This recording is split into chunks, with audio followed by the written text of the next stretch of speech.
आता सगळ्यांनी Jurassic park बघितला असेल, बरोबर? किंवा जुरासिक वर्ल्ड हा मूवी बघितला असेल. तर याच्यानुसार आपल्याला काही कामाच्या गोष्टी बघायच्या आहेत. जसं की आता त्यात त्यांनी डायनासोर आता तयार केले. पण अनेक चित्रपट किंवा मूवीज तुम्ही बघितले असतील की ज्यामध्ये आपण माणसं, गुहेत राहणारी माणसं आणि डायनासोर सोबत दाखवले. पण हे चुकीचं आहे. डायनासोर आणि आपण हे कधीच सोबत नसतो. कॉमन सेन्स आहे. आपले पूर्वज कोण? होमो इरेक्टस मॅक्स ऑस्ट्रॅलोपिथिकस. आणि यांचा इतिहास फक्त किती? 1000 वर्षाचा. 1000 वर्षाचा. पण डायनोसॉर गेले कधी? लाखो करोडो अगोदरच गेलेत.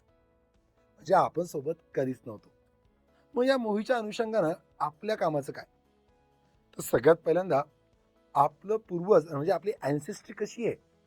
आपल्या सिक्वेन्समध्ये म्हणजे ऑस्ट्रलोपिथिकस हॅबिलिस इरेक्टस पासून आपल्यापर्यंत आपलं इव्होल्युशन कसं कसं होत गेलं. आपल्या या होमो जीनसमध्ये कोण कोण येतं, त्यांचा सिक्वेन्स काय आहे, त्यांचा टाइम पिरियड कोणता आहे.